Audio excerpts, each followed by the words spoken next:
सनातन मार्ग में सर्वप्रथम गणेश जी की वंदना, गुरुओं की वंदना, सरस्वती की वंदना, कुल देवी देवताओं की, माता पिता की वंदना होती है। तो प्रथम पूज्य भगवान, संसार में प्रथम जिनकी पूजा होती है श्री गणेश भगवान की, उनकी स्तुति की है। तो गणेश भगवान बुद्धि के देवता हैं, बुद्धि प्रदान करते हैं। अगर बुद्धि सही हो मनुष्य की तो इस जीव का उद्धार होता है, कल्याण होता है। तो बुद्धि योग सबसे उत्तम उपाय है, क्योंकि बुद्धि अगर सद्बुद्धि होगी तो आपका मन योग में लगेगा, योग साधना होगी, सही रास्ते का आप चुनाव करेंगे, सही रास्ते पर चलेंगे। बुद्धि भ्रष्ट होने पर जीवन का पतन हो जाता है। तो परमात्मा की योग किसको कहते हैं? परमात्मा की प्राप्ति का उपाय ही योग है, वो योग कहलाता है। यो ईश्वर की प्राप्ति का उपाय है। आत्मा का इस परमात्मा से मेल होना, साक्षात्कार कराना, उसके अभ्यास को कराने के अभ्यास को, ईश्वर की प्राप्ति कराने के अभ्यास को योग कहते हैं। तो यही योग शब्द का अर्थ है, योगी का अर्थ है ईश्वर का साक्षात्कार, ईश्वर की प्राप्ति। तो उसमें जो भी उपाय किए जाते हैं वो योग कहलाता है। तो योग साक्षात और परंपरा से ईश्वर प्राप्ति का साधन होने के कारण फल तथा साधन रूप से दो प्रकार का होता है। कल इस योग का वर्णन किया था, ध्यान साधना का, कि ओम के द्वारा आपने उस अपने अंदर रहने वाले उस परिपूर्ण ब्रह्म का साक्षात्कार कैसे करना है, उसकी विधि बताई थी। उसका अब विस्तृत वर्णन आज करेंगे।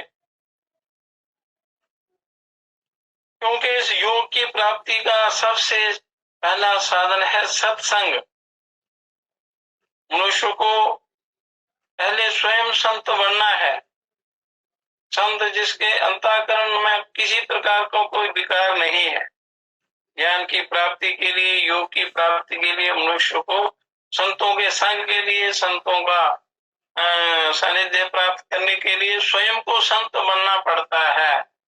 संत के अपने अंदर के मल जो हैं उनको धो देना है, उनको निकालना है, हमारा अंतःकरण पवित्र रखना है, सरल रखना है।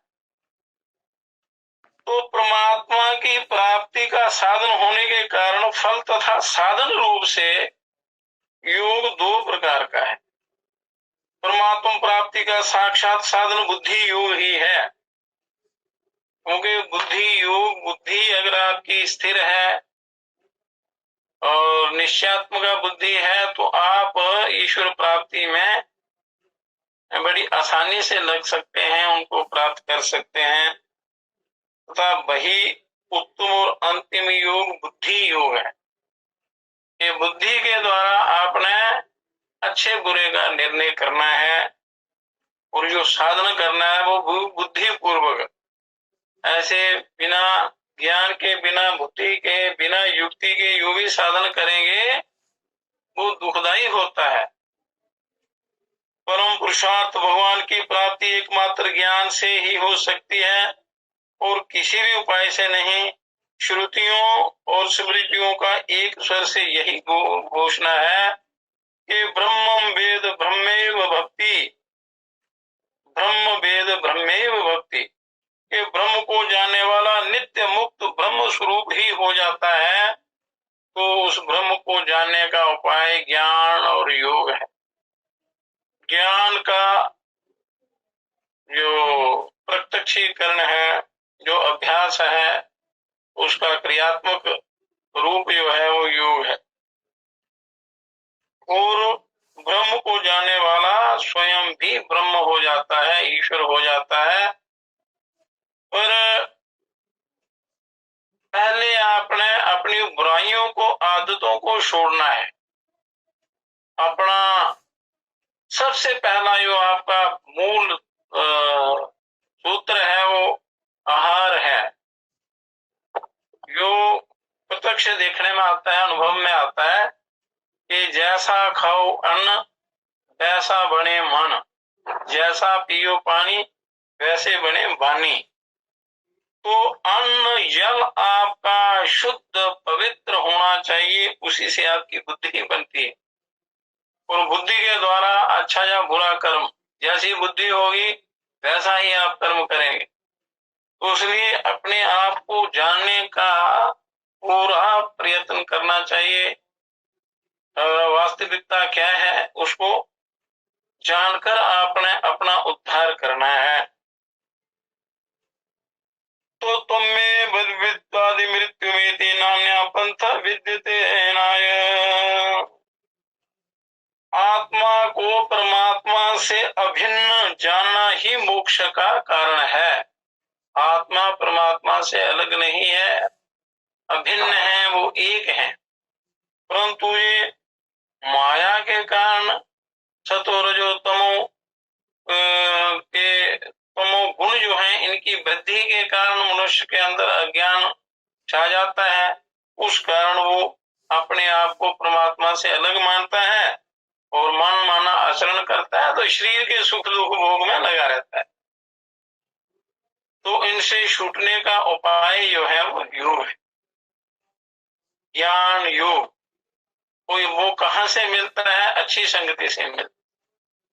अच्छी संगति मिलती है आपके अंदर यदि अपने आप को जानने की जिज्ञासा होगी, अपने कल्याण की इच्छा होगी। विषयों की इच्छा तो मार देती है और अपने आप की इच्छा, अपने कल्याण की इच्छा जो है वो परमात्मा से मिला देती है। तो परम प्राप्ति रूप परम पुरुषार्थ के लिए इसके अतिरिक्त और कोई साधन है ही नहीं। आत्मा को परमात्मा से अभिन्न जानना, आत्मा को परमात्मा का एक रूप जानना, ये एक ही है।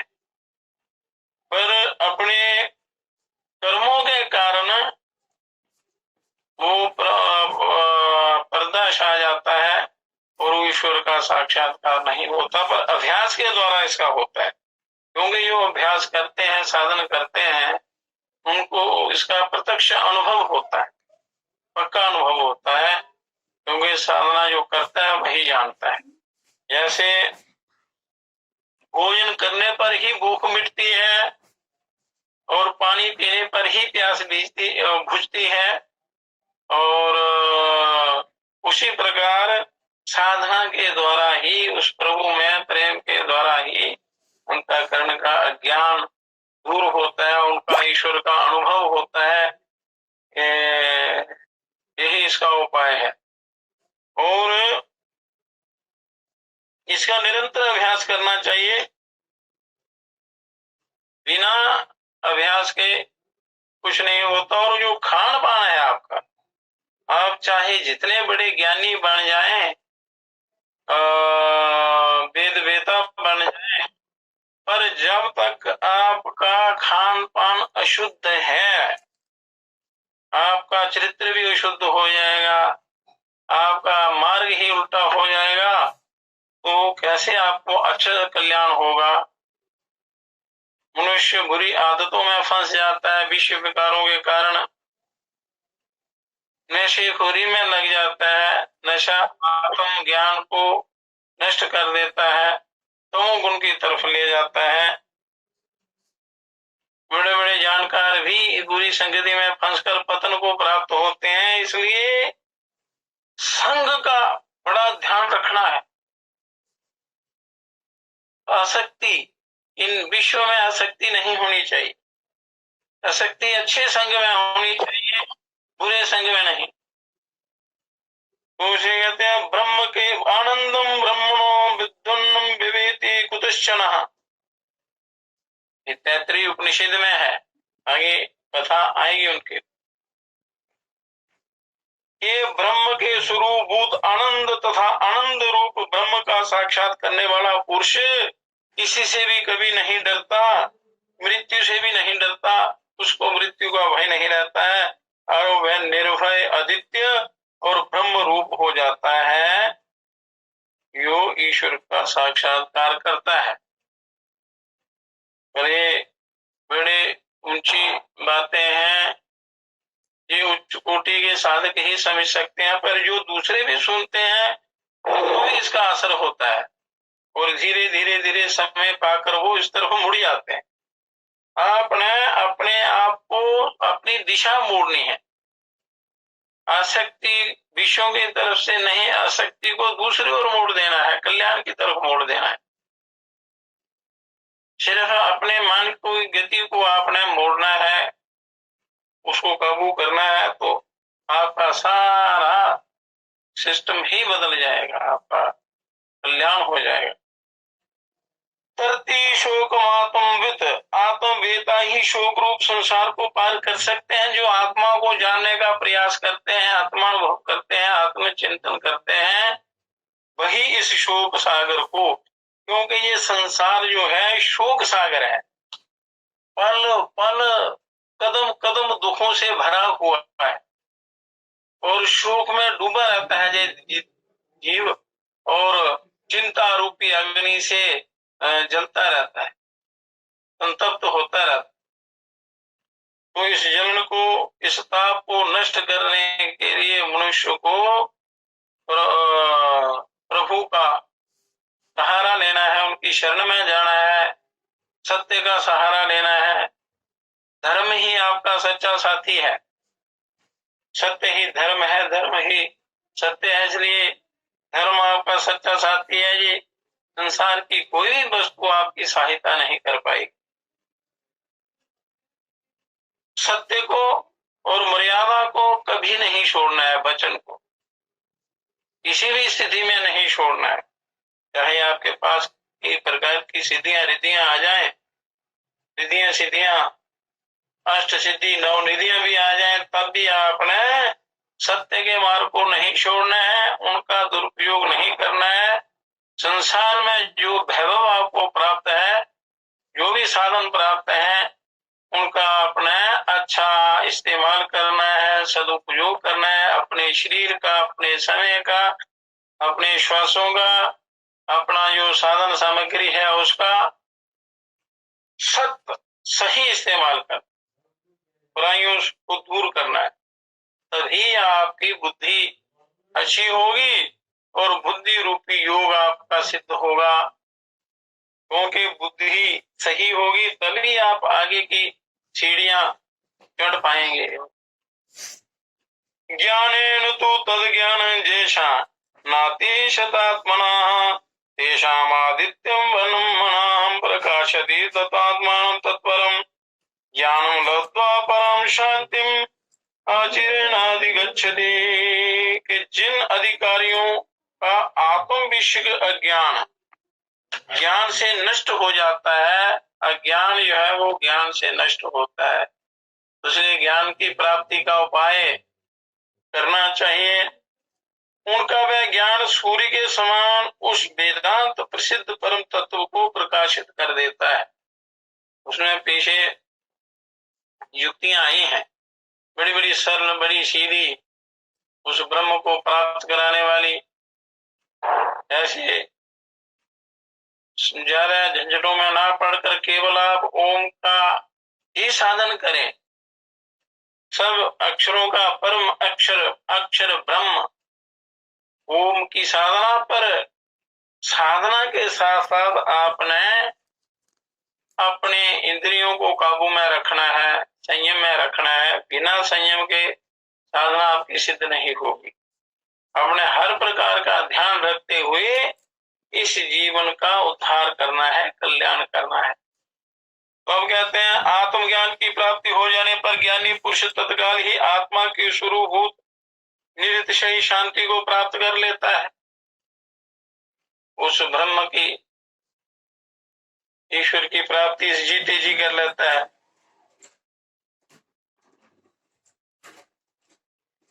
तो यदि जो साधक है वह कर्ता भोक्ता रूप दुखमय संसार रज्जु में सर्प और शुक्ति की में रज की प्रतीति होने के कारण होने के समान अज्ञान जन्य ही माना जाता है, तो अवश्य इसकी निवृत्ति केवल ज्ञान से ही हो सकती है।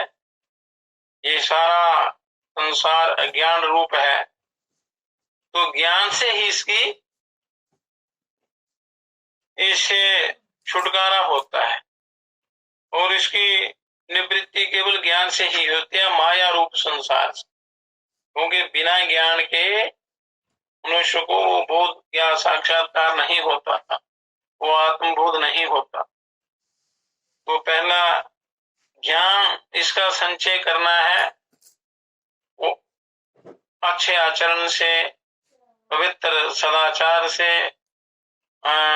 ऋषि मुनियों के जो मार्गदर्शन है उसका अनुसरण करने से, श्रुति स्मृतियों में, ग्रंथों में, वेदों में जो दिया हुआ है दिव्य ज्ञान, उसका अनुसरण स्वाध्याय करने से, गुरुओं के सानिध्य में जाकर उनसे ज्ञान प्राप्त कर उस युक्ति के द्वारा, अभ्यास द्वारा अपने आप का बोध करना, तो आप अपना कल्याण कर सकते हैं इसी जन्म में। तो भक्ति ध्यान अथवा कर्म से नहीं, ज्ञान होना बड़ा जरूरी है। भक्ति योग ध्यान भी ज्ञान के बिना नहीं होता और बिना योग ध्यान के ज्ञान की सिद्धि नहीं होती। इस प्रकार की युक्तियों तथा अनेक प्रकार की श्रुति स्मृतियों से भी यही बात सिद्ध होती है कि परमानंद स्वरूप परम ब्रह्म की प्राप्ति का उत्तम साधन ज्ञान है, और ज्ञान का अभ्यास किए बिना उसका साक्षात पूर्ण रूप से उसका साक्षात्कार नहीं होता। तो उसके लिए ज्ञान के साथ साथ योग ध्यान साधना का अभ्यास करते रहना है। अतः किसी के भी मिथ्या ज्ञान से बड़े हुए जन्म मरण के प्रवाह रूप संसार का अत्यंतिक विनाश ज्ञान के बिना कभी नहीं हो सकता। ये बात निर्विवाद सिद्ध है कि ज्ञान होना बहुत ही आवश्यक है। वो इसी मनुष्य शरीर में आप वो कर सकते हैं, प्राप्त कर सकते हैं, और यही आपका सच्चा साथी है ज्ञान। तो मिथ्या ज्ञान से प्राप्त हुई सुदृढ़ वेद बुद्धि ये सारे अनर्थों की जड़ है। जो सही ज्ञान जब मनुष्य को प्राप्त नहीं होता है, अर्थ का अनर्थ निकालता है, मिथ्या ज्ञान पैदा हो जाता है। मिथ्या ज्ञान में बुद्धि दृढ़ हो जाती है, जिसमें बुद्धि जिस वस्तु में बुद्धि दृढ़ हो जाती है तो वो दृढ़ता इतनी पक्की हो जाती है कि मनुष्य के अंदर अज्ञान ही अज्ञान हो जाता है, ज्ञान की तरफ नहीं जाता, और वो ज्ञान में दृढ़ बुद्धि ही विनाश का कारण है, सब अनर्थों की जड़ है। तो इसलिए बुद्धि का पवित्र होना बहुत ही आवश्यक है। वो ध्यान योग के द्वारा आप उसको उन्नत कर सकते हैं। महान व्यामोह के कारण देह आदि में प्रकट हुई आत्मबुद्धि के द्वारा जब तक मैं करता हूँ, मैं भोगता हूँ, मैं दुर्बल हूँ, मैं उन्नत हूँ, मैं सुखी हूँ, मैं दुखी हूँ, ये सब कुछ मेरा ही है, तथा विधि निषेध पुण्य पाप ये लोग प्रलोक इत्यादि व्यवहार होते रहते हैं, तब तक इसी व्यवहार में बंधे रहने के कारण जन्म मृत्यु रूप संसार समुद्र से जीव का लेश मात्र भी छुटकारा नहीं हो सकता है, जबकि आपके अंदर मैं। लक्ष्मण जी ने प्रभु राम जी से प्रश्न किया कि हे प्रभु, आप परिपूर्ण ब्रह्म हैं, सारी पूरी दुनिया आपका पूजन करती है, ध्यान करती है, बड़ा मानती है, मैं भी आपका भाई हूँ, तो मुझे कोई नहीं पूछता। तो उन्होंने कहा भाई ये मेरा तेरा ही जो है ना, इसको छोड़ दे, तो आप भी महान हो, मेरे समान हो, ब्रह्म हो जाओगे, सर्वत्र आदर सत्कार पूजा होगी। क्योंकि मेरा तेरा जो है, आपने इसका अहंकार को त्यागना है। जो मेरे तेरे बीच में है, जो मोह है, आसक्ति है, इस मोह को, इस भेदभाव को छोड़ना है और मर्यादा में रहकर सही मार्ग का चयन करना है, अपना उस पर चलना है। तो जब तक ये अज्ञान है तो सुख नहीं हो सकता, विषयों से छुटकारा नहीं होता, और इसलिए भी अपने विषयों की वेदना से चित्त जो है, चिंतित रहने के कारण में जीव अत्यंत व्याकुल रहता है। व्याकुल रहते हैं, तकरीबन जीव जो है सभी व्याकुल रहते हैं। व्याकुलता का कारण उनका अज्ञान है।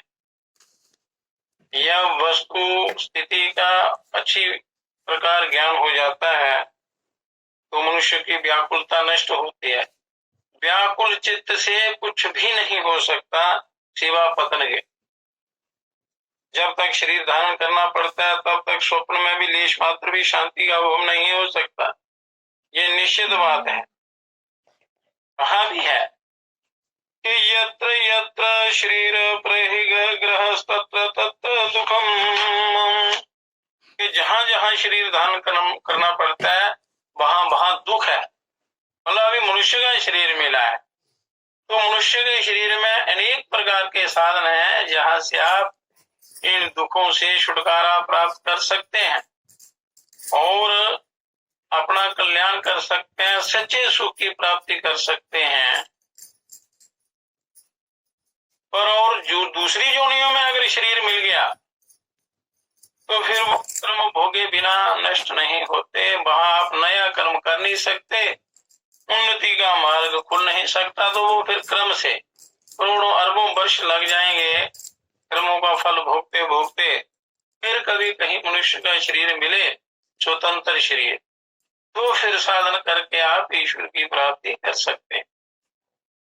तो शरीर के रहते रहते आप ज्ञान की प्राप्ति करके, क्योंकि ज्ञान का ये अथाह सागर है, तो इसमें यदि आप थोड़ा बहुत भी उसको ग्रहण करने का प्रयत्न करते हैं तो भी आपका कल्याण हो जाए।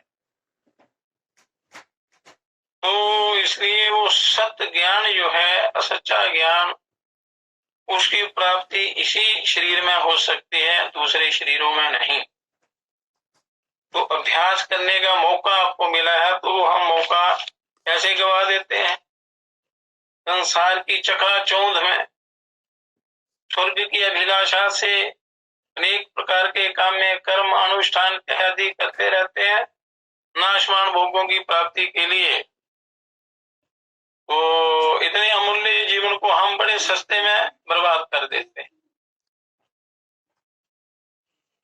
तो ये इस शरीर के रहते, देह के रहते रहते हमें उस ब्रह्म की प्राप्ति करनी है, सच्चे सुख की प्राप्ति करनी है, आत्मानंद की प्राप्ति करनी है। उसके लिए ये साधन हैं, युक्तियां हैं। वेदों में लाखों श्लोक है और वेदों के संसार के प्रपंच के, और इसमें जितने भी विधियां हैं, युक्तियां हैं, साधन हैं, सुख के साधन हैं, स्वर्ग की प्राप्ति के साधन हैं, ऐश्वर्य के जो भी साधन हैं, सारा वेद भरे पड़े हैं। पर उन्हीं वेदों में मनुष्य के सच्चे कल्याण का, सच्चे सुख का भी वहां मार्गदर्शन किया है। उस सच्चे ज्ञान, उस वैदिक ज्ञान जो गीता का ज्ञान है, उपनिषदों का ज्ञान है, वो सार ज्ञान जो है वो कल्याण करने वाला है। तो 86,000 ये दूसरे 80,000 ये कर्म कांड के जितने भी मंत्र, विधियां, युक्तियां, अनुष्ठान, 16,000 उपासना के हैं, 4,000 जो श्लोक हैं वो ज्ञान के हैं, ब्रह्म की प्राप्ति कराने वाले हैं। तो सार को ग्रहण करके मनुष्य को सीधे अपने परम प्रभु परमात्मा की प्राप्ति का उपाय करना चाहिए। वो वहां दिखा है, नाहा शरीर से तथा प्रिया अप्रियो परहितिरस्ति। ये देह धारण की अवस्था में प्रिय अप्रिय विषयों के ग्रहण से होने वाली व्याकुलता कभी नहीं मिटती। कि अच्छा या बुरा जो भी शरीर आपको मिलता है तो उसकी व्याकुलता कभी नहीं मिटती है। दुख का मूल कारण है। पर मनुष्य की देह ऐसी है कि आप इसमें दुखों के मूल को नष्ट कर सकते हैं। उस समय जो कभी क्षणिक सुख का अनुभव होता है वह भी दुखों से संबंध रखने के कारण दुख ही है। इस दृश्य संसार में देह में आकर जो थोड़ा बहुत सुख मिलता है वो भी दुखों का मूल कारण है, क्योंकि दुखों से उसका संबंध है। तो इसलिए संपूर्ण दुखों का मूलभूत जो शरीर ग्रहण है उसका अभाव हो जाना ही परम पुरुषार्थ मोक्ष है। और ज्ञान से ऐसे आत्महत्या नहीं करनी है, शरीर को मारना नहीं। शरीर एक बड़ा दिव्य रथ है, और इस रथ के द्वारा जितना समय आपके पास है उसमें आपने वो ध्यान साधना करनी है। ध्यान साधना सबसे सरल तरीका है। यज्ञ तप दान अनुष्ठान अनेक प्रकार की विधियां हैं, तो उनसे धीरे धीरे अंतःकरण शुद्ध होता है। तो जिनके बहुत ज्यादा तीव्र जिज्ञासा होती है तो वो योग साधन को अपना कर वो जल्दी कल्याण को प्राप्त होते हैं। तो शरीर से जो ममत्व है, जो ममता है, जो आसक्ति है वो आपने मिटानी है, तब आप इससे सही काम कर सकते हैं, परमार्थ का लाभ ले सकते हैं, अन्यथा नहीं। तो इसलिए जो भी समय आपको मिला है इसको बर्बाद ना करते हुए सद ज्ञान की प्राप्ति में लग जाना चाहिए। अच्छा क्या है बुरा क्या है अच्छी प्रकार इसका विचार करके तो वो अच्छी संगति से आप वो कर सकते हैं। गुरुओं की, महापुरुषों की। महापुरुष बार बार संसार में आते हैं जीव के कल्याण के लिए, जीव के उद्धार के लिए। परमात्मा भी बड़े विश्वास से शरीर देते हैं, पर मनुष्य उस विश्वासघात करता है, अगर विश्व में मस्त हो जाता है, असलियत को भूल जाता है। तो उस असलियत की प्राप्ति के लिए इसी शरीर के द्वारा आपने वो उपाय करना है। और ये अनेकों दार्शनिकों का और अनेकों ग्रंथों का सिद्धांत है। इसी आशय का बोधक भगवान गौतम भी न्याय सूत्र में करते हैं। बड़े बड़े सिद्ध महापुरुष हुए, अवतार हुए, जो सदा मनुष्य के कल्याण के लिए लगे रहते हैं। पर मनुष्य जो है इतना कपटी है कि वो अपना कल्याण भी नहीं चाहता, कल्याण करने का प्रयत्न ही नहीं करता, केवल उस तरफ चलना है, मान को मोड़ना है, मान की गति को उस तरफ मोड़ेंगे तो वो अपने आप आपका उद्धार हो जाएगा। वो बड़ी सहायता करते हैं सिद्ध मुनि लोग, ऋषि लोग, गुरु लोग, महापुरुष। दुख जन्मम प्रवृत्तिर दोष मिथ्या ज्ञान मुक्तोत्तरापाय तदनंतर पापवर्गा। तो इसका तात्पर्य यह है कि भ्रांति रूप मिथ्या ज्ञान से पहले राग द्वेष आदि चित्त के दोष प्रकट होते हैं। राग द्वेष ईड़ा भगवती गंगा पिंगला जमुना नदी मध्यंगता नाड़ी सुषुम्नाख्या सरस्वती सत्य हृदय ध्यान यले राग द्वेष मलापे या स्नाति मानसे तीर्थे सजाति परमागतिम। ये प्राणायाम के द्वारा, ध्यान के द्वारा आप चित्त के जो दोष हैं राग द्वेष रूपी उन को नष्ट करके आप हृदय रूपी इस प्रयागराज में स्नान करके मानस सरोवर ये मानस तीर्थ है, हृदय रूपी तीर्थ में स्नान करके मनुष्य परम गति को प्राप्त होता है, ब्रह्म की प्राप्ति करता है, ईश्वर की अपने ही अंदर रहने वाले उस परम प्रभु को प्राप्त कर देते। सारी सृष्टि की रचना करके प्रभु सबके हृदय रूपी गुफा में विराजमान है। और तो भ्रांति रूप मिथ्या ज्ञान से पहले राग द्वेष चित्त के दोष प्रकट होते हैं, उनसे धर्म अधर्म में प्रवृत्ति होती है। धर्म और अधर्म में प्रवृत्ति होती है राग द्वेष, और धर्म अधर्म में प्रवृत्ति होने से ही दोष देव मनुष्य और तिर्यक आदि योनियों में जन्म होता है।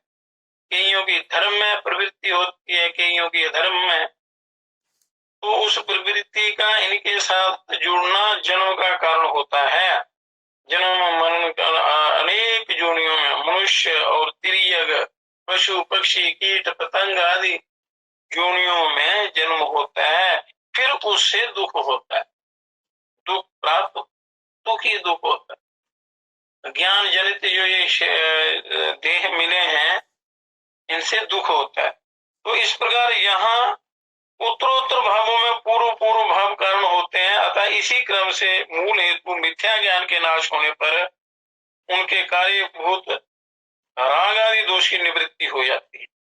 ये मिथ्या ज्ञान के नाश और सद ज्ञान की प्राप्ति से उन राग द्वेष रूपी मलों का अंत हो जाता है, समाप्ति हो जाती है, उनका नाश और निवृत्ति हो जाती है।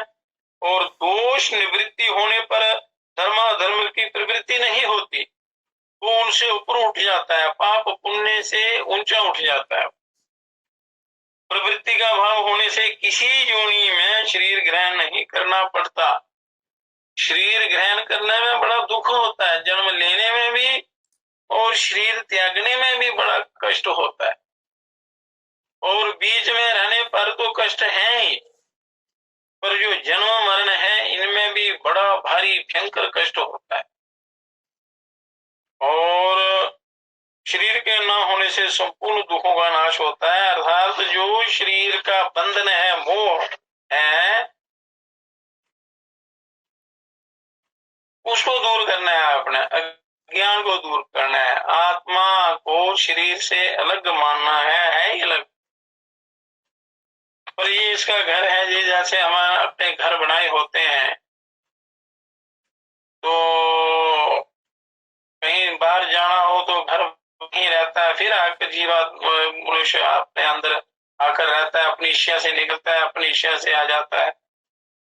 उसी प्रकार अगर मनुष्य यदि साधना करे तो शरीर का बंधन खत्म हो जाता है। शरीर तो रहता है, पर इसका जो बंधन है, आसक्ति है, मोह है, जिसके कारण हम काम क्रोध लोभ का सहारा लेकर इसके लिए वो करते रहते हैं सारे उल्टे सीधे कर्म, फिर कर्म बंधन में बंध कर दुख ही भोगते रहते हैं। तो मोह जो है वो खत्म होता है साधना के द्वारा। ऐसी स्थिति में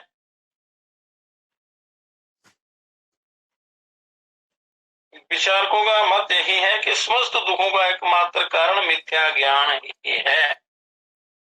मिथ्या ज्ञान का अर्थ है कि संसार की तरफ जो आपकी रुचि है, संसार की तरफ जो आपका रुझान है, विषयों की तरफ, उससे निवृत्ति हो जाती है।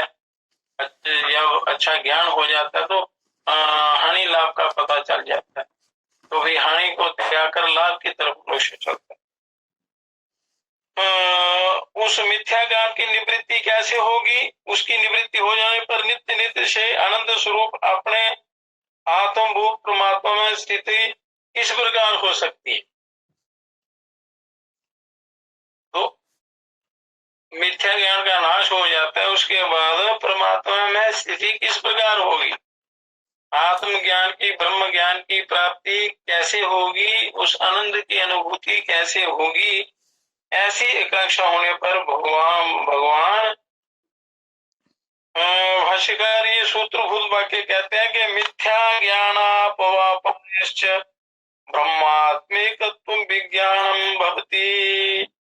ब्रह्म और आत्मा की एकता का ज्ञान हुए बिना इस जन्म जरा मृत्यु और दुख रूप अज्ञान जन्य संसार का विनाश 100 करोड़ कल्पों में भी किसी तरह नहीं हो सकता। बिना आत्मबोध के, बिना ब्रह्म और आत्मा की एकता के। उस आत्मा की एकता का साधन शास्त्रों में योग बताया है, सिद्ध योग सही है, वो प्रत्यक्ष अनुभव में भी आता है। जो अनुभव में सिद्ध हो वही बात सच्ची होती है। तो ये जो लिखा है लोगों शास्त्रों में या साधना के द्वारा कि उस ब्रह्म की प्राप्ति होती है, तो करने पर पता चलता है, अनुभव होता है। तो उन्होंने साधन कर कर करके ये शास्त्रों में जो लिखा है मनुष्य के कल्याण के लिए, वो अनुभव सिद्ध बातें हैं, और मनुष्य को भी उसका साक्षात्कार बिना अनुभव बिना साधन किए नहीं होता, उसका अनुभव बिना प्रयत्न के। तो उसके लिए जो उपाय है उसका अभ्यास निरंतर करना चाहिए। तो इससे बढ़कर बुद्धि योग का महात्म्य क्या कहा जा सकता है। इस प्रकार मनुष्य को सदा अपने कल्याण अपने श्रेय की प्राप्ति में लगना चाहिए। श्रेय शास्त्रों में श्रेय प्रेय दो मार्ग बताए हैं। श्रेय कल्याण का मार्ग होता है, क्योंकि अगर दूसरा शरीर मिल गया फिर आप कोई साधन नहीं कर सकते। देवता भी यही त्रिलोकी के इस ब्रह्मांड में जितने भी जीव प्राणी देव जितनी भी योनियां हैं, सब इच्छा करते हैं कि मनुष्य शरीर हमें मिले, ताकि हमें उस ब्रह्म का स्पर्श मिले, ब्रह्म का साक्षात्कार करने को मिले, उस ब्रह्म की प्राप्ति हमें हो।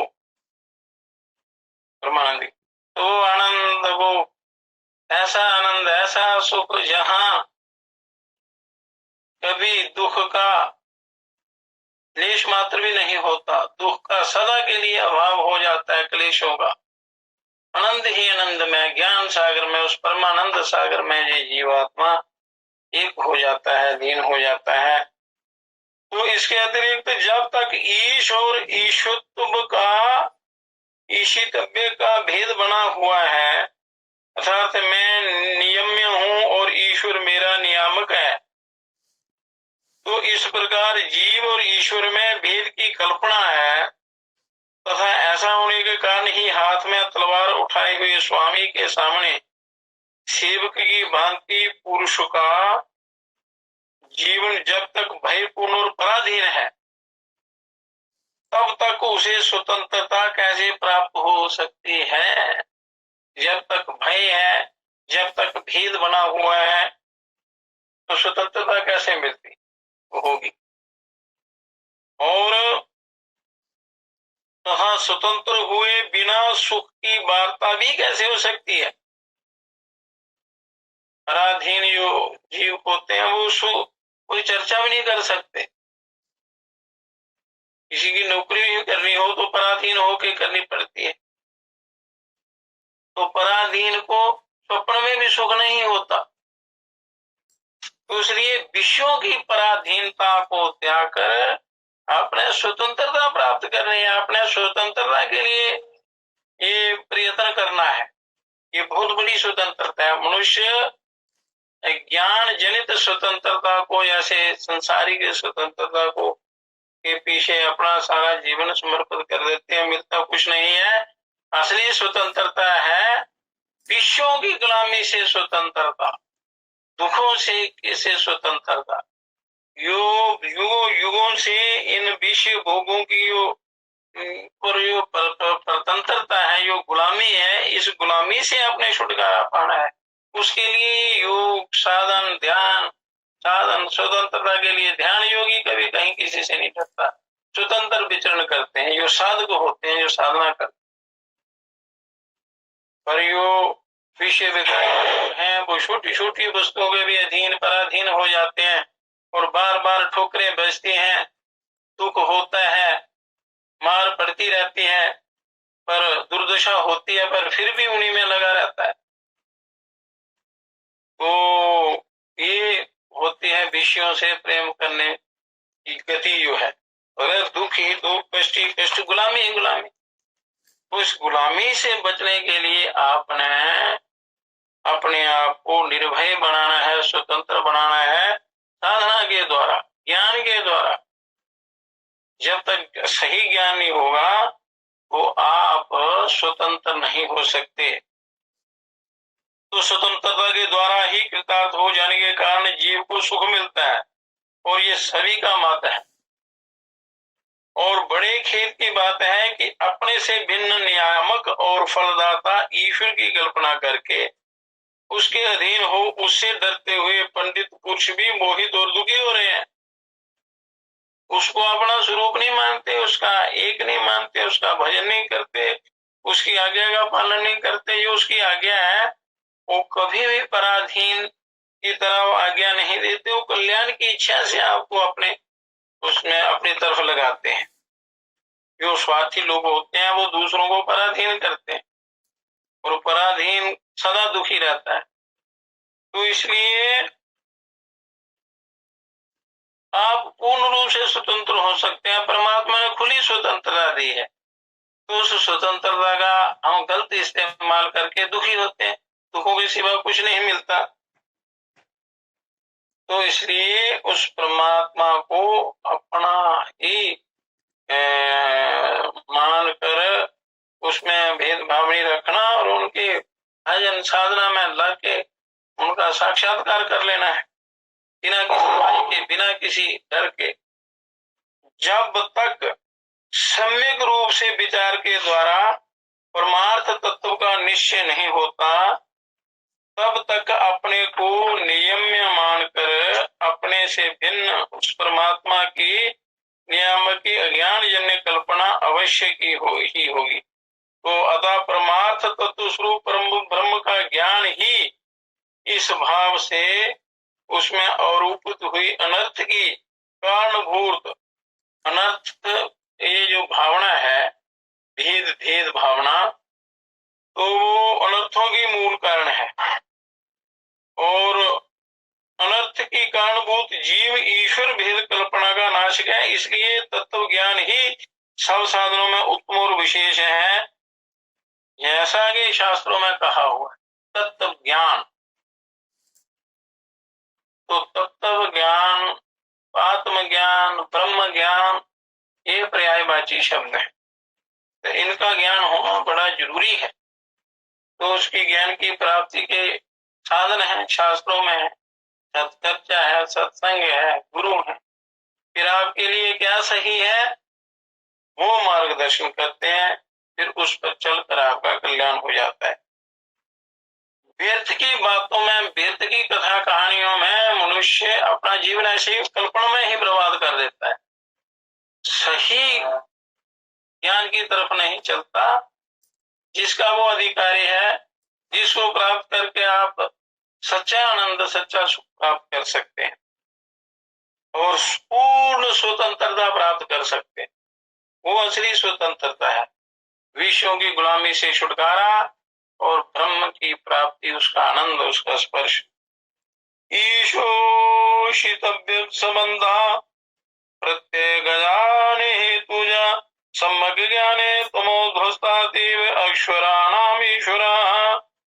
ये अपने आत्मा के परम तत्व को ना जानने से ही नियम की भाव की उत्पत्ति होती है कि मैं अलग हूँ, परमात्मा अलग है, वो मेरे नियामक है, मैं नियम हूँ और मैं वो मेरे मालिक है, मैं उनका सेवक हूँ। विचार जन्य सम्यक ज्ञान के द्वारा अज्ञान की निवृत्ति हो जाने पर ये संसारी जीव हिरण्य गर्भारी ईश्वरों का भी ईश्वर हो जाता है, बोलो उन्हीं के समान हो जाता है, उस ब्रह्म की प्राप्ति कर लेता है, महाज्ञानी हो जाता है। जीव ईश्वर ये संसार इत्यादि नाना प्रकार की कल्पनाएं माया मोह के कारण ही होती हैं। यह मोह का बंधन नष्ट हो, मोह नष्ट हो जाता है, मनुष्य बंधन से मुक्त हो जाता है। तत्व ज्ञान से माया मोह की निवृत्ति हो जाने पर वैसी भेद कल्पनाएं नहीं हो सकती। उस समय स्वयं ब्रह्म भाव को प्राप्त होकर कुछ नित्य मुक्त शुद्ध स्वरूप अपनी महिमा में विराजमान होता है। इसी बात का सारे शास्त्रों में निरूपण किया गया है। ये सत्य के ज्ञान से ही अपना कल्याण होता है। तो सबसे पहले ये बताया था कि ईश्वर की प्राप्ति का साधन जो है वो योग है। तो योग की विधि का कल तरीका बताया था कि ओमकार को, शरीर को नीचे की अरनी, ओमकार को ऊपर की अरनी बनाकर, अरनी एक लकड़ी है, काष्ठ है, यह बड़े बड़े यज्ञ होते हैं तो उन दोनों जाता है। एक नीचे की अरनी होती है, एक ऊपर की। तो शरीर को नीचे की अरनी बनाना है, ओमकार को ऊपर की अरनी बनाना है। और उस जाप रूपी मंथन द्वारा श्वास के साथ, ये श्वास जो है इसके द्वारा उसका मंथन करने से वो ब्रह्म का प्रकाश प्रकट होता है। जैसे काष्ठ से अग्नि प्रकट होती है, तो उस ओमकार के साधन द्वारा शरीर में रहने वाले उस परिपूर्ण ब्रह्म परमात्मा का साक्षात्कार होता है। बड़े दिव्य अनुभव होते हैं।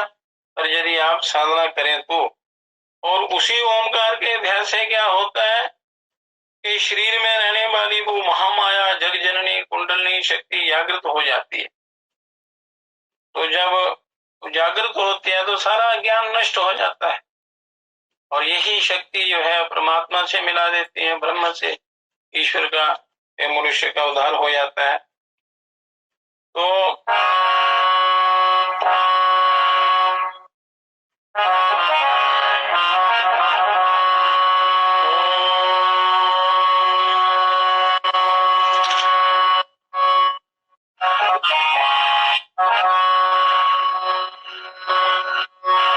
उस ब्रह्म की प्राप्ति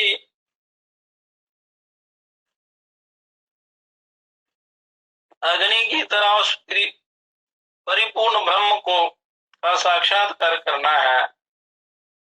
उसके लिए फकीरी चाहिए। फकीरी का अर्थ है को जो विषयों के भोगों के प्रति आपकी लालसा है, हर समय वही लालसा, हर समय संसारी चर्चा, तो ज्ञान कैसे होगा। तो जो जिज्ञासु लोग हैं, जिनको थोड़ा अनुभव होता है कि फकीरी क्या है, तो फकीरी के बिना वो ब्रह्म ज्ञान, आत्मानंद, सच्चा सुख, ऐसा सुख के जो कभी समाप्त होता ही नहीं है। इस त्रिलोकी का भी वहां कोई भान नहीं होता। उस आनंद का, उस धाम का, उस स्थिति का वर्णन करना ही संभव है। वो उसको पता चलेगा जब आप साधना करेंगे, अनुभव करेंगे। तो जब वो महाशक्ति आपके अंदर विराजमान है, वो जागृत होंगी तब। तो हर आदमी के अंदर विराजमान है। जितनी जितनी जो जो व्यक्ति साधना करता है उसके अनुसार उसका कुछ अंश जागृत होता है। कईयों में प्रवेश ऐसा हो जाता है तो उसको गलत दिशा में ले जाते हैं। किसी पुण्य के कारण या किसी साधना के कारण थोड़ा बहुत कहीं हो जाता है तो आदमी उसका दुरुपयोग करना शुरू हो जाता है, तो उसको चमत्कार दिखाना शुरू हो जाता है, वही उन्नति रुक जाती है, ज्ञान की प्राप्ति नहीं होती। तो इसमें फकीरी होना बड़ा मजा है। फकीरी का भाव अपने अंदर लाने हैं, क्योंकि अमीर बनने का जो मनुष्य के अंदर भाव बना रहता है उसके लिए बुरे कर्म करता है तो उन्नति का मार्ग रुक जाता है। जितना मर्जी धन इकट्ठा कर लो, अरबों खरबों की संपत्ति, आपको सुख शांति चैन नहीं मिलेगा। जितना ज्यादा आप शरीर निर्वाह के लिए जिससे अच्छा निर्वाह हो जाए उतना ठीक है, मर्यादा। पर जरूरत से ज्यादा जब वो संसारिक वस्तु आती हैं तो वो पतन का कारण बनती हैं। मनुष्य अनाचार करना शुरू हो जाता है, पापाचार करना शुरू हो जाता है, व्यभिचार करना शुरू हो जाता है, नशे करना शुरू हो जाता है, पर गिर जाता है।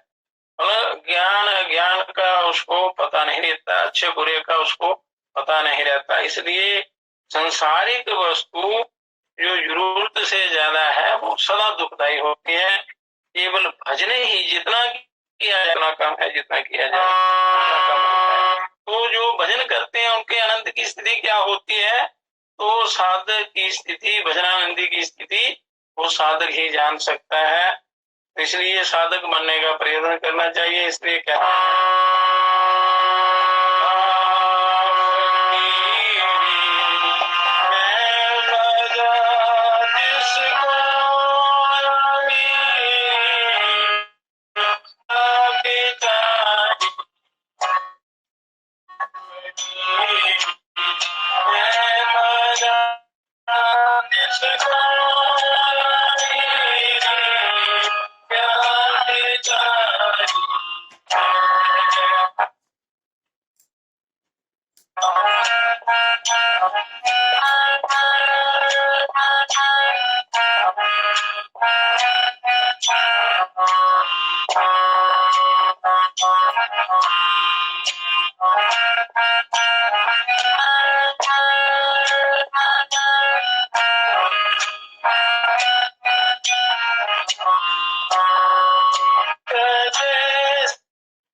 मैं मजा किसको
पार कर मन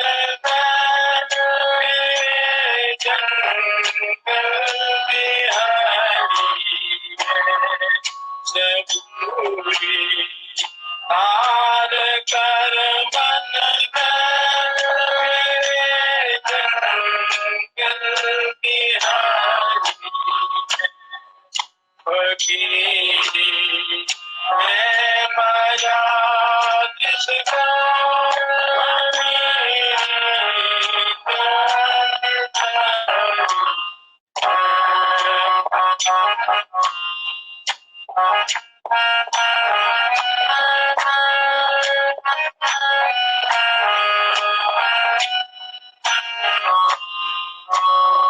मिला सत संग संग का चले नित ज्ञान की चर्चा मिला सत संग संग का चले नित ज्ञान की चर्चा पहचाना रूप अपने को रहत सब नूरधारी है पहचाना रूप अपने को रहत सब नूरधारी है वकील मैं मजा किसको क्या पितारी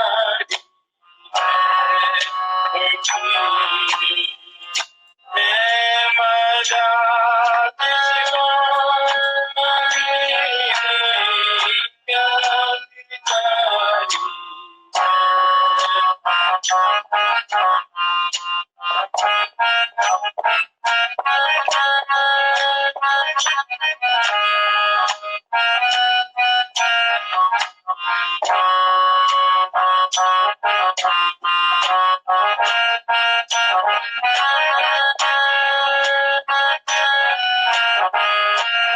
पितारी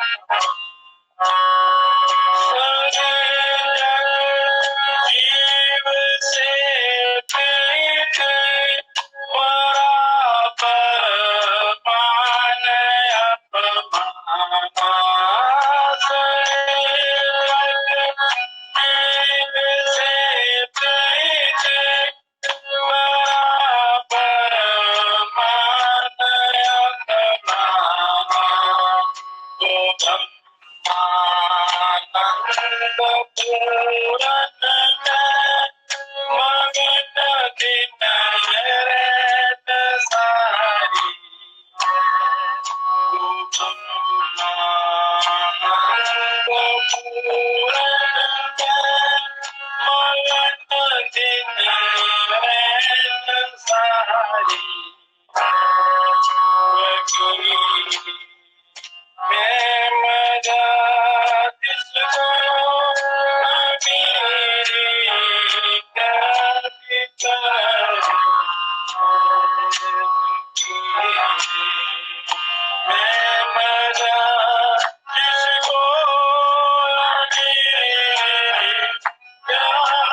जिसका मन प्रभु भजन में लग जाता है, ध्यान में लग जाता है, तो फिर उसको संसार के वैभव उसका मन विचलित नहीं कर सकते। वो परमानंद की अनुभूति करता है, सदा नित्य एक रस एक रूप नित्यानंद में लीन रहता है। ईश्वर दिन रात श्वास श्वास में उसको ब्रह्मानंद की अनुभूति होती है, वो गुरुओं की कृपा से, चित्तों की कृपा से। इसलिए मनुष्य को अपने कल्याण में कोई कसर नहीं छोड़नी चाहिए, क्योंकि ऋषि मुनि सिद्ध योगी लोग, महाप्रभु लोग सदा आपके कल्याण के लिए बैठे हुए हैं, सारी विद्याएं ज्ञान देने के लिए। तो बना बनाया अगर ज्ञान आप नहीं प्राप्त करते तो फिर कैसे कल्याण होगा। बने बनाए रास्ते पर पुल तैयार है, आपने कि लोग चल के पार जाना है, वो भी नहीं जा सकते। आलस प्रमाद मोह तंद्रा निद्रा में अपना जीवन हम जकड़ देते हैं, इनके घेरे में आ जाते हैं, इनकी गुलामी में आ जाते हैं। तो गुलाम को कहाँ सुख हो, ना संसारी की गुलामी में, ना ये आध्यात्मिक विश्व भोगों की, काम क्रोध लोभ मोह विश्व विकारों की आशा तृष्णा राग द्वेष रूपी गुलामी जो है, ये बड़ी भयंकर गुलामी है। इससे अपना आजाद होना है। आजादी के लिए ये जीवन मिला है, ये दूसरी आजादी के लिए, मार काट के लिए नहीं।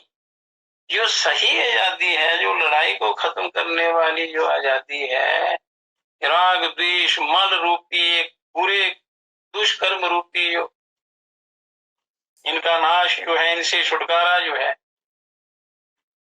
ये आपको स्वतंत्रता चाहिए। ऐसी स्वतंत्रता तो ध्यान योग से वो योग्यता आ जाती है। कैसे करना है वो ध्यान? तिरुन्नत स्थाप्य समय शरीरम इंद्रियाणि मनसा सन्निवेश ब्रह्मोरूपेण प्रतरेत विद्वान श्रोत्रांसि सर्वाणि भयावहानि। जो व्यक्ति ध्यान योग साधन करता है पर सारे नियमों का पालन करते हुए, ऐसे नहीं मनमाना आचरण से नहीं, जो ध्यान योग का साधन करे उस बुद्धिमान साधु को चाहिए कि ध्यान के समय जब आसन जमाकर सुख पूर्वक बैठे, आसन जमाकर। इसलिए शरीर का पूरा ध्यान रखना होता है कि शरीर में किसी प्रकार का कोई विकार पैदा ना हो। अगर होता है तो उसके लिए ज्योतिष में, आयुर्वेद में कई प्रकार के उपाय हैं। उन उपायों द्वारा इस शरीर को ठीक रखना है। फिर खान पान का अपना ध्यान रखना है, हर प्रकार से शरीर में किसी प्रकार का विकार ना आए, क्योंकि विकार युक्त शरीर कोई भी साधन नहीं कर सकता। तो सुखपूर्वक बैठे स्वस्थ शरीर वाला ध्यान में उस समय अपने सिर गले और छाती को ऊंचे उठाए रखे, ऐसे बैठे सीधे। रीढ़ की हड्डी जो है वो सीधी रहनी चाहिए, मेरुदंड आपका, और गर्दन को 4 साढ़े 4 उंगलों ऊपर करके, ऐसे ना आगे और ना पीछे। आगे गर्दन झुकेगी तो नींद आ जाएगी, पीछे झुकेगी तो मन की, दाएं बाएं झुकेगी तो मन की चंचलता, पीछे झुकेगी तो बुद्धि जड़ हो जाती है। इस प्रकार सीधे ऐसे बैठना है, बड़े आराम से करके, और शरीर को सीधा और स्थिर रखे, और शरीर की वक्षस्थल ऊंचा किए बिना आलस से निद्रा और तंद्रा आदि विक्षेपों से बचना है। उनसे बचने के लिए गर्दन को सीधा रखना है, रीढ़ की हड्डी को सीधा और सरल ज्ञान मुद्रा लगा के आपने बैठ जाना है। यह ध्यान मुद्रा ये ऐसे, बायां हाथ नीचे दायां ऊपर ऐसे, और अंगूठा स्पर्श हो जाए, उंगलियां हथेली एक दूसरे के ऊपर, ऐसे भी बैठ सकते हैं। और इसके बाद इंद्रियों को बाह्य विश्व से हटाकर उसका मन के द्वारा हृदय में निरोध कर लेना चाहिए, उनको रोकना चाहिए। हृदय में शारीरिक जो वृत्तियां हैं भाई ये जो विषयों के प्रति आपकी लालसा है या मन जिनके प्रति मन आपका लगा रहता है, उनसे मन हटाकर हृदय में लगाना चाहिए, क्योंकि जीवात्मा परमात्मा आपके हृदय में रहते हैं। तो फिर ओमकार रूपी नौका का सहारा लेकर ओमकार का जप और उसके वाचक परमात्मा का अर्थ रूप चिंतन करना है। परम ब्रह्म का ध्यान करके समस्त भयानक प्रवाहों को पार कर लेना चाहिए। संसार के जितने भी भयंकर प्रवाह हैं, जितने भी दोष हैं, इनसे दूर होना चाहिए। भाव ये है कि नाना योनियों में ले जाने वाली जितनी वासनाएं हैं, सब जन्म मृत्यु रूप भय देने वाले स्रोत हैं। जितने भी वासनाएं हैं, जितने भी सांसारिक साधन हैं, ये सारे जन्म मरण मृत्यु रूप भय देते हैं। तो इनसे मन को आपने हटाना है, नित्य हृदय में लगा देना है और इसका त्याग करके सदा के लिए अमर पद को प्राप्त कर लेना है।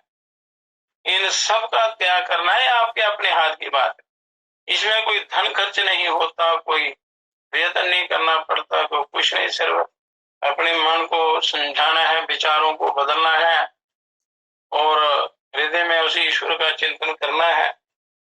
तो मनुष्य इसको बड़ा कठिन मानता है, पर है नहीं। तो थोड़े दिनों के अभ्यास के बाद चित्त स्थिर होना शुरू हो जाता है। तो ध्यान में बैठने से पहले प्राणायाम करना चाहिए, ताकि प्राण जो है वो स्थिर हो जाए।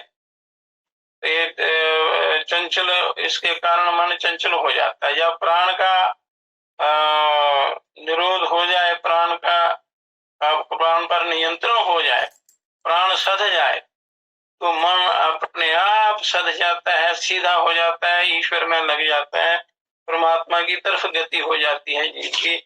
इसलिए प्राणायाम से शारीरिक लाभ भी होते हैं हर प्रकार के, जन्म जन्मांतर के पाप भी धुलते हैं और जो अगला जो आपका परमार्थ का रास्ता है, कल्याण का, वो मिलता है।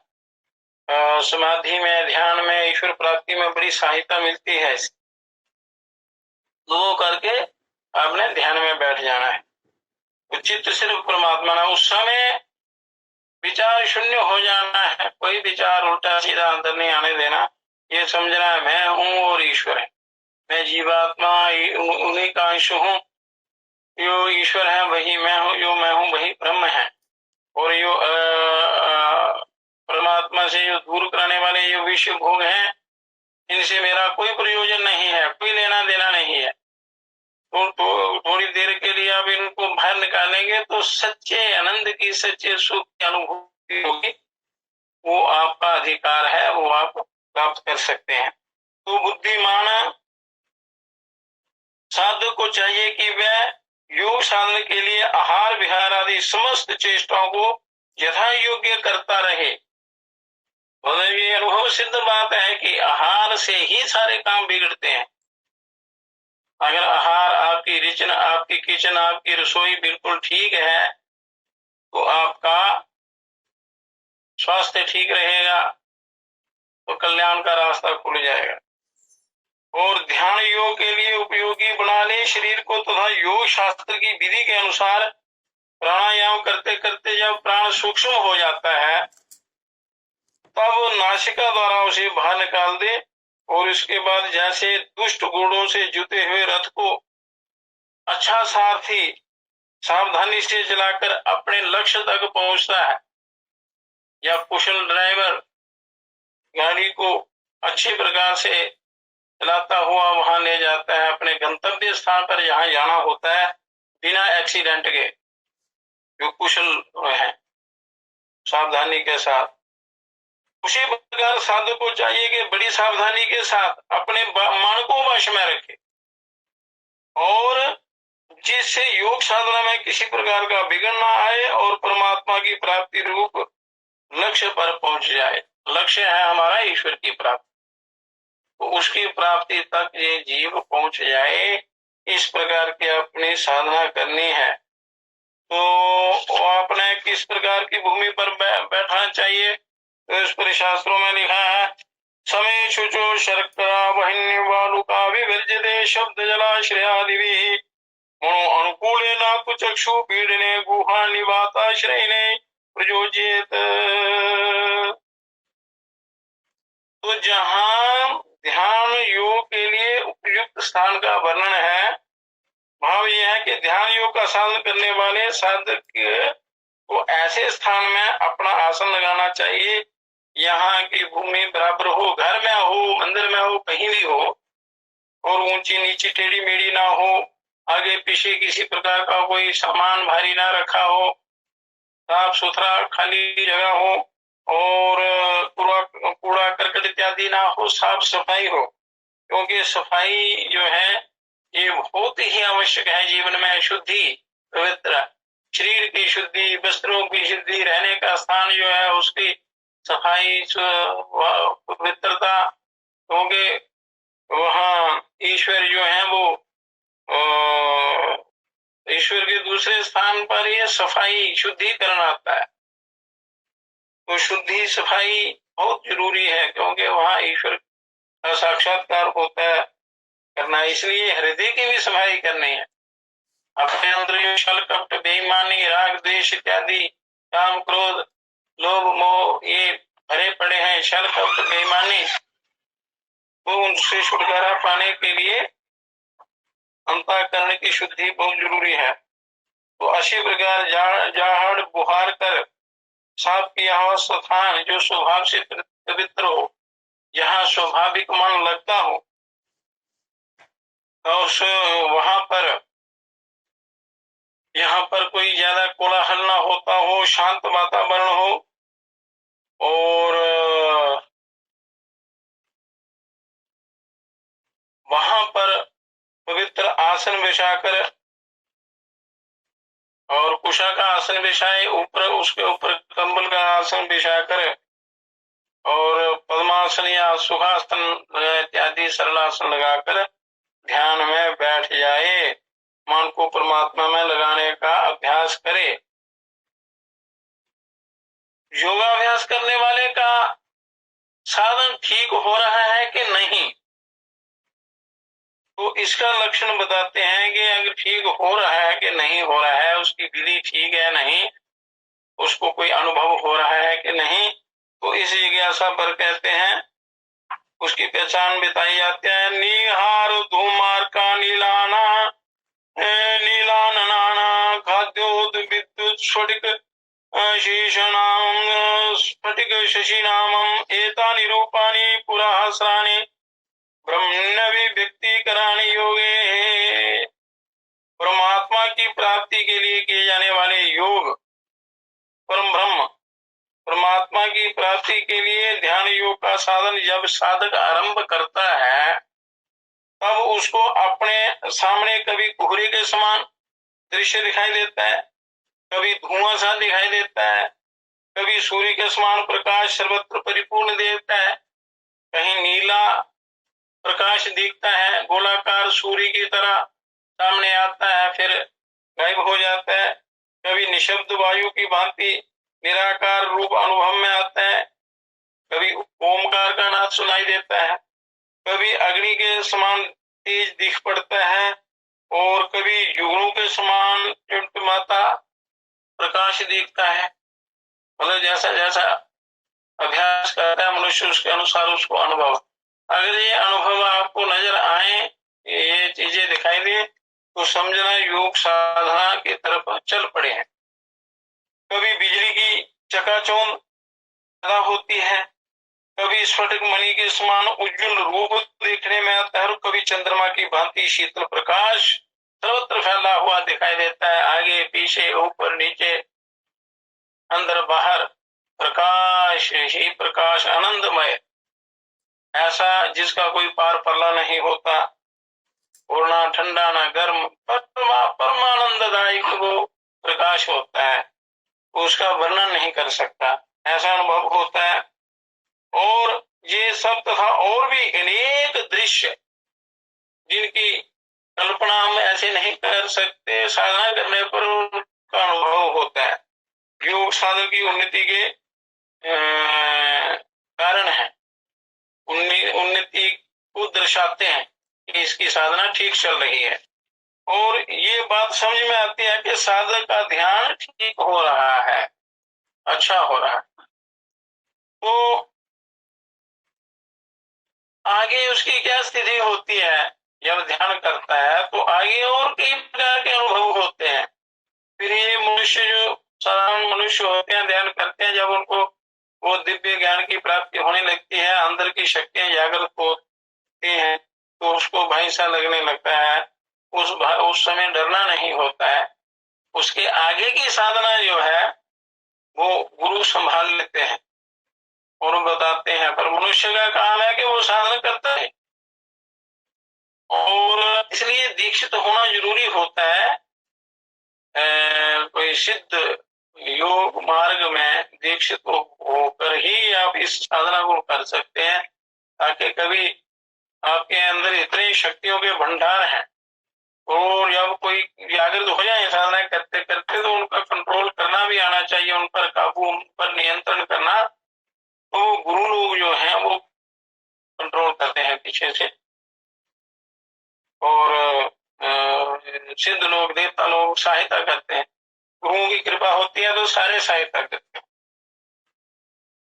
तो उसको भड़कने नहीं देते। तो उसके आगे क्या क्या अनुभव होते हैं, बड़े दिव्य अनुभव, जीवन सफल हो जाता है। तो उसकी चर्चा हम कल करेंगे कि किसका हम यात्रा करनी है, इस संसार का मोह त्याग कर इस शरीर रूपी साधन द्वारा, रथ द्वारा उस परम ब्रह्म की प्राप्ति की तरफ जाना है। तो उसके जो उपाय हैं आगे आगे उसको कैसे करना है, कैसे परिपक्व होना है, तो ये कथा कल करेंगे।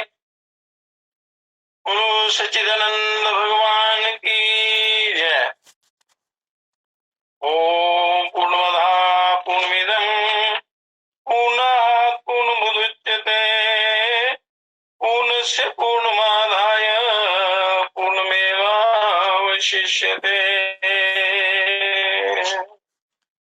तो ईश्वर भरोसा करते हुए, ईश्वर पर पूर्ण विश्वास होनी चाहिए, तभी साधन सफल होता है। तो वही परमात्मा ही सहायक है, गुरु ही आपके सहायक है। तो उसमें क्या होता है, ये जीव परमात्मा से एक हृदय से प्रार्थना करता है, भरोसा है मुझे तेरा, तू ही मेरा सहायक। भरोसा है मुझे तेरा, तू ही मेरा सहायक। सच्चा साधक कहता है, वो ईश्वर पर भरोसा करता है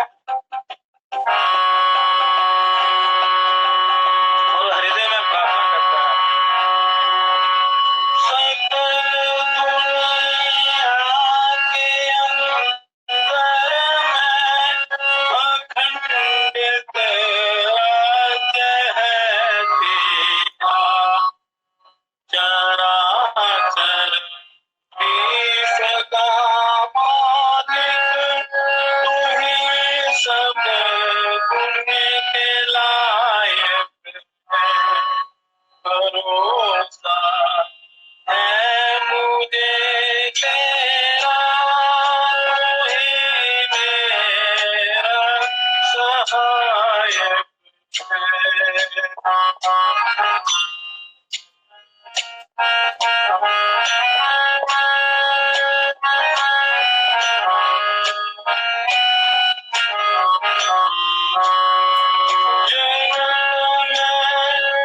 जीव है जेते तेरे आधीन है सारे जगत में। जीव है जेते तेरे आधीन है सारे, सभी नर देव दैत्य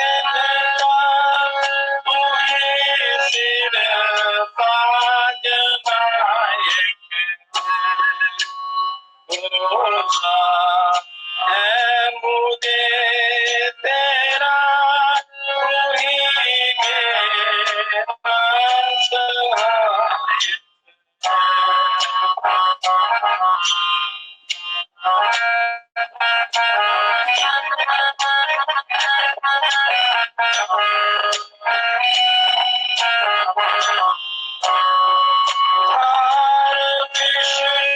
विश्वास को दिल में शरण है जो पड़े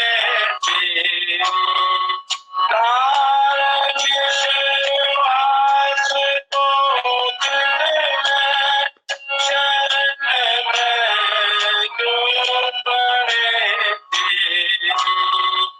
करे सब कामना पूर्ण हो गया मोक्षदायक करे सब कामना पूर्ण हो गया मोक्षदायक भरोसा है मुझे तेरा वही मेरा सहाय।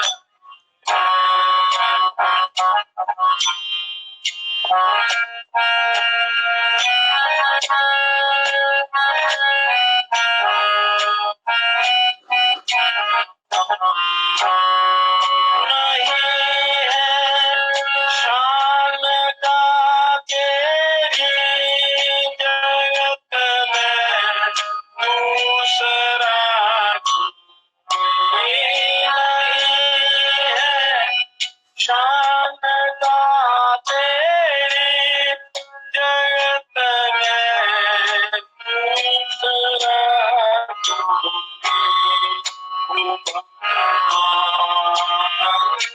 सब जग का वही कारक विधायक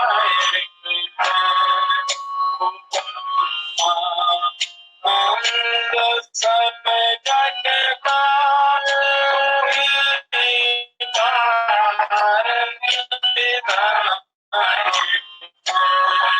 भरोसा है मुझे तेरा वही मेरा सहाय।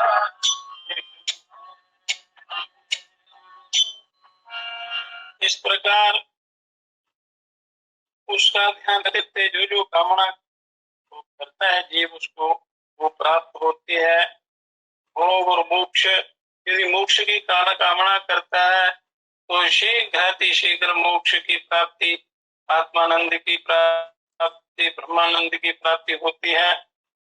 और यदि उसकी इच्छा करके करता है तो संसारिक पदार्थ मिलते हैं। और मोक्ष की इच्छा जो है वो परम कल्याणकारी होती है। ईश्वर की प्राप्ति की इच्छा करेंगे तो सारे भोग पदार्थ आपको अपने आप उनका सदुपयोग करना है और अपना जो ध्यान है ईश्वर उस चरणों में लगाना है, उसका साक्षात्कार करना है, परम पद की प्राप्ति करनी है, ये आपका उद्देश्य है। इस प्रकार मनुष्य को अपने कल्याण में लग जाना चाहिए। उस ईश्वर का निरंतर हर समय ध्यान करते रहना चाहिए। ओम शांति शांति शांति।